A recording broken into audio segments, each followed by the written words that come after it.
এই যে আসামিরা তারা বাংলাদেশের নতুন সরকার আন্তর্জাতিক অপরাধ ট্রাইব্যুনালের নতুন প্রধান প্রসিকিউটর নিয়োগের সিদ্ধান্ত নিয়েছে। বর্তমান প্রধান প্রসিকিউটর তাজুল ইসলামকে সরিয়ে এই পদে অ্যাডভোকেট আমিনুল ইসলামের নাম বিবেচনায় রয়েছে বলে গুঞ্জন রয়েছে। অ্যাডভোকেট আমিনুল ইসলাম এর আগে বাংলাদেশ জাতীয়তাবাদী দল বিএনপির চেয়ারপারসন ও সাবেক প্রধানমন্ত্রী বেগম খালেদা জিয়ার দুর্নীতি মামলায় আইনজীবী দলের সদস্য হিসেবে দায়িত্ব পালন করেছেন। ওই জোর করে যদি থাকতে চায়, বাংলাদেশে খুব নিকট অতীতে আমরা এর পরিণতি দেখেছি যে সেটাতে কি হয়।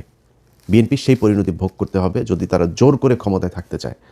আর যদি তারা মনে করে নির্বাচন করবে, গণতান্ত্রিকভাবে জামাতের সাথে রাজনীতি করবে, জামাতের সাথে রাজনীতি করতে গেলে জামাত আপনারা যদি নাকি স্বর্ণ দেখায়, আপনি তো আর এই তামা দিয়ে তো তার সাথে রাজনীতি করতে পারবেন না।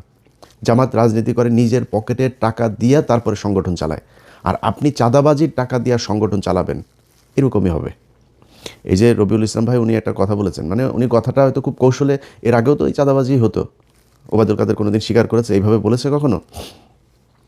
বলতে হবে কি, আপনি দেখেন প্রতিটা মন্ত্রী দুর্নীতিকে, এই যে এহসানুল হক মিলন দুর্নীতি করেন আগের বার, দুর্নীতির বিরুদ্ধে ব্যাপক কী করা হবে, সবাই দুর্নীতির বিরুদ্ধে, সব কটা মন্ত্রীর বক্তব্য দেখবেন একই রকম। এইটাই হচ্ছে স্মার্টনেস, বাংলাদেশের স্মার্টনেস এইটাই। চুরি করবে প্রতিটার পেটের মধ্যে, বাংলাদেশে এই পর্যন্ত যত মন্ত্রী গিয়েছেন সব কটার পেটের মধ্যে দুর্নীতির টাকা, মানুষের ভিক্ষার টাকা, চুরির টাকা, এটা প্রতিটা মন্ত্রীর পেটের মধ্যে। এরা এই দুর্নীতি করার জন্যই এমপি হয়, মন্ত্রী হয়। আজকে যেই কথাটা রবিউল ইসলাম বলে দিয়েছেন, এইটা আগের মন্ত্রীরা বলেন নাই বা ওনার আশপাশের মন্ত্রীরা বলেন না, এটাই স্বাভাবিক। শহীদুদ্দিন চৌধুরী অ্যানি ভাই আজকে বলেছেন যে না, সড়কে কোনো চাঁদা চলবে না। অ্যানি ভাই, আপনি তো পানি সম্পদ মন্ত্রী, আপনি সড়কের মন্ত্রী বলার কে?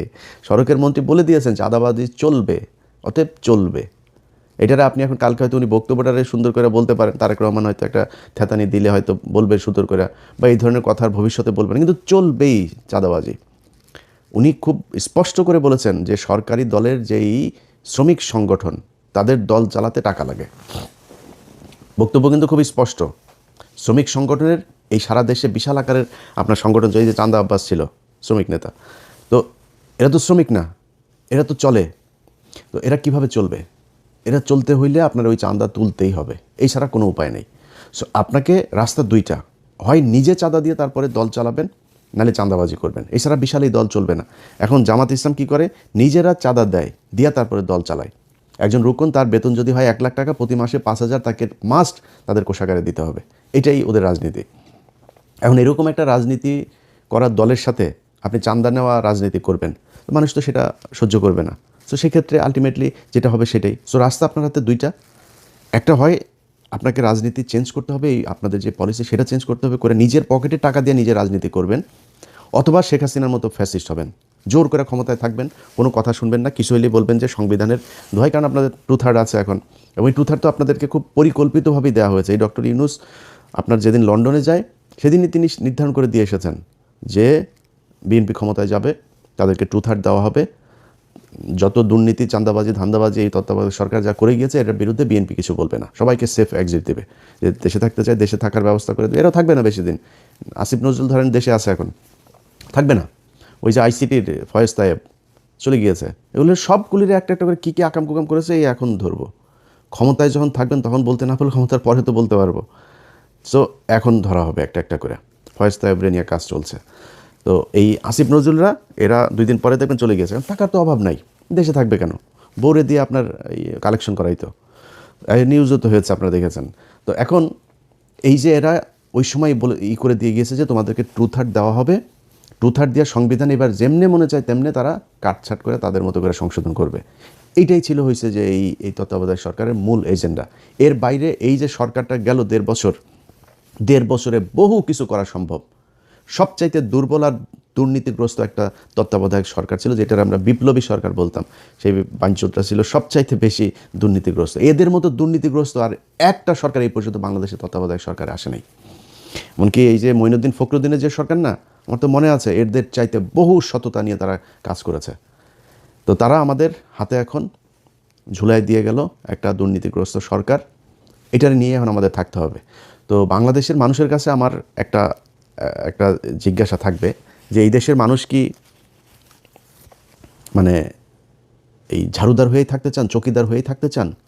একটা দল ক্ষমতায় আসবে, তাদের কিছু এমপি থাকবে, মন্ত্রী থাকবে, তাদের এই যে পরিবারতন্ত্র, এদের চামচা হয়ে তারপরে আপনাকে থাকতে হবে। এখন এখান থেকে আপনি যদি বের হইতে চান তাহলে সিদ্ধান্ত আপনাকেই নিতে হবে।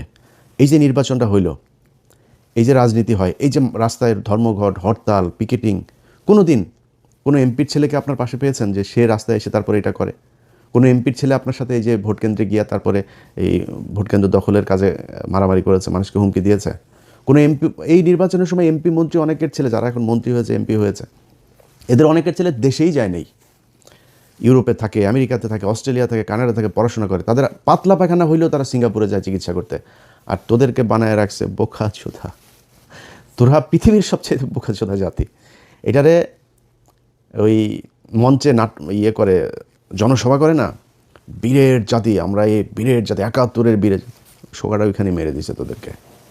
তোরা পৃথিবীর সবচেয়ে নিকৃষ্ট জাতি, মানে আমরা পৃথিবীর সবচেয়ে নিকৃষ্ট জাতি। এদের মতো এরকম কামলা খাটা জাতি পৃথিবীর মধ্যে আর কোথাও নাই। আমরা পৃথিবীর যেই দেশে যাই, বাথরুম পরিষ্কার, রেস্টুরেন্টের কাজ, সিকিউরিটি, যত নিম্নমানের কাজ আছে যেটা আমরা করি। মিডল ইস্টে যান, যে আমেরিকা থেকে বিশাল ভাব সাপ নিয়ে আমরা দেশে যাই না, কোট সুট মুট পরে টরে সব করে এখানে ফকিরনিগিরি কামলা দিয়ে তারপরে যায়, ভাব মারায় আমেরিকা থেকে এসেছি। এই হলো অবস্থা। এরপরে কি হয়? পোলাপান বড় হয়ে তারপরে মনে করেন যদি মেয়ে হয়, বিশেষ করে ধরে একজন বিশেষ এক জাতিকে ধরে, ওই বিশেষ জাতি সাদাটা দেওয়া পায় না, বিশেষ জাতিকে ধরে তারপরে পরিবার শেষ। এরপরে বাপ মা বুড়া বয়সে যায়, তারপরে করে কি না এই দেশে আর থাকবো না, চলে যায়। এরপরে যায় দেশে গিয়ে এতিমখানায় টাকা পয়সা। আমি পরিচিত লোকজনের এগুলি নিজের চোখের সামনে দেখা, এই জন্য বললাম। এইটাই আমাদের জাতি। আমার দেশ নাকি সোনার বাংলাদেশ, এই সাউয়ার বাংলাদেশে বাংলাদেশের মানুষ থাকতে পারে না। দেশের মানুষ বাইরে যায়, কামলা দেয়, টাকা পাঠায়, সেই টাকা ওরা পাচার করে বিদেশে পাঠায়। এটাই হলো বীরের জাতি। তোদের যদি লজ্জা থাকে তাহলে ভবিষ্যতে এদের এই ঠিকাদার, পাহারাদার, চকিদার, কামলা দিতে সামনে আর যাবি না। তোদেরকে দিয়া এই নির্বাচনের মাঠে কেন্দ্র দখল করায় তোদের কি চাকর বানায়? তোরাই চাকর। প্রতিদিন এই যে ট্রাকের মধ্যে থেকে যে চাঁদাগুলি নেন, এটা কিন্তু এমপির কোনো ছেলে নেয় না, মন্ত্রীর কোনো ছেলে নেয় না, কিন্তু এটা টাকার ভাগে একদম শেষ মাথা পর্যন্ত যায়। টাকাটা উঠায় কাঁদে দিয়ে তোরে দেওয়া উঠায়, তুই কামলা, ওইখানেও তুই কামলা। সো এই তোদের মতো কামলাদেরকে দিয়া এই দেশে এরা রাজনীতি করে এদের ছেলে মেয়েদেরকে বিদেশে পড়াশোনা করায়, নিজেদের কিছু হইলে তারপর ট্রিটমেন্ট নিতে যায় সিঙ্গাপুর, থাইল্যান্ড, ব্যাংকক। বাংলাদেশে এদের ট্রিটমেন্টও নেয় না এরা। এইভাবেই চলছে, একদম চোখের সামনে এইভাবে চলছে। প্রতিটা মন্ত্রী, এমপি, সব করার সন্তানের পেটের মধ্যে চুরির টাকা, দুর্নীতির টাকা, এই দেশের মানুষের ভিক্ষা করা টাকা এগুলি। এই যে বলেছে না যে এদেরকে চাঁদাটা নাকি এমনিতেই যারা স্বেচ্ছায় দেয়, স্বেচ্ছায় মিয়া ফাও কেউ টাকা 1 টাকা দেয়। আর যদি স্বেচ্ছায় নিতে চাস তাহলে তোর লোকজনের বল যে থাল নিয়ে বসতে, আল্লাহর হস্তে 2টা দে, এমনি বলতে বলবে। লাঠি একটা হাতে নিয়ে আমরা দেখি নাই, এই চুয়াডাঙ্গা থেকে ঢাকায় আসতাম, মানে শুরু হয় আপনার একদম ঝিনাইদহ থেকে শুরু হইতো, মাগুরা, ফরিদপুর, রাজবাড়ী, এইদিকে মানিকগঞ্জ, সাভার, পুরোটা গাবতলী থেকে একদম পুরোটা আপনার এই চাঁদাবাজি চলতো। লাঠি একটা নিয়ে 3-4টা পোলাপান দাঁড়ায় থাকতো, এরা বিভিন্ন জায়গায় এই যে বিট করা, ওই যে বামগুলো করা, যাতে ওইখানে আসলে আপনাকে গাড়ি থামাইতেই হবে। এবং কন্ট্রাক্টর ওই জায়গায় জানতো কয় টাকা দিতে হইতো, ওই টাকা সে হাতের মধ্যে রাখতো, দিয়ে চলে আসতো, কোনো বার্গেনিং নেই, এটা ধরা বাঁধা। সো সবাই জানে আপনাকে দিতেই হবে, তাই আপনি দেন। আপনি থাল নিয়ে দাঁড়ায়েন তো দেখি স্বেচ্ছায় কীরকম দেয়। সো এটা স্বেচ্ছায় টাকা না, আপনি জোর করে ভিক্ষা নিচ্ছেন। এই ভিক্ষার টাকা একদম শেষ দলের শেষ মানুষ পর্যন্ত যায়, এটাই যায়। মনে করার কোনো কারণ নেই যে এমপিরা যে আপনার মনে করেন দলের সর্বোচ্চ নেতাদেরকে আপনার এই যে টাকা দিয়ে তারপর মনোনয়ন নিয়েছে, ও এমপি টাকা কই পায়? ও একদম এই যে ভিক্ষুকের কাছ থেকে যে টাকাটা নেয়, ফুটপাতের যেই একজন হকারের কাছ থেকে যে টাকা নেয়, মেথরের কাছ থেকে যে টাকা নেয়, সব টাকা ওইখানে যায়। তোদের পেটে এমন কোনো অসভ্য টাকা নাই, এমন কোনো ছোট টাকা নাই যেই টাকা তোদের পেটে যায় না। সো এটাই হলো বাংলাদেশ। যারা কিনা কাজ করে খায় তারা নিজের হালাল পয়সা তারপরে খায়। এই হালাল টাকাটারে তোরা মানে হারাম করে তারপরে এই নিকৃষ্ট এই টাকা পয়সা তোরা খাস। এটাই হলো গিয়া তোদের মানে রাজনীতি। সো এই রাজনীতি কইরা যদি নাকি তারা বাংলাদেশে ক্ষমতায় জোর করে থাকতে পারবে, কিন্তু যদি তারা মনে করে যে কম্পিটিশনে যাবে তাহলে সম্ভব না। এবার এই দেশের মানুষ হুমড়ি খেয়ে পড়েছিল দাঁড়িপাল্লায় ভোট দেওয়ার জন্য। কেন, কী কারণে? মানুষ এই চাঁদাবাজি, মাস্তানি, দখলবাজি এখান থেকে বের হতে চেয়েছিল। এই কারণে মানুষ দাঁড়িপাল্লাকে দেখতে চেয়েছিল যে দাঁড়িপাল্লা আসে। যদি দাঁড়িপাল্লা আছে, দাঁড়িপাল্লা 5 বছর পরে আরও শক্তিশালী হয়ে আসবে। আপনি সিদ্ধান্ত নেবেন যে ভালো হবেন নাকি হাসিনার মতো আরও মানে সর্বোচ্চ ফ্যাসিস্ট হয়ে তারপরে ফ্যাসিজমের মাধ্যমে এই দেশ পরিচালনা করবেন। এই দুইটা, সেটা হচ্ছে আপনি খুব বেশি পারবেন তা না। আমরা ভাই এই গত 17 বছরে দেখলাম তো, আজকে এই যে বাবারে বাবা সারা দেশ বিএনপি, আরে বাবারে বাবা সব বিএনপির লোকজন, বিএনপি সারা দেশে কোনো লোক নেই, রাতারাতি চেঞ্জ হয়ে যায় পরিস্থিতি। এগুলো আমাদের চোখের সামনে দেখা।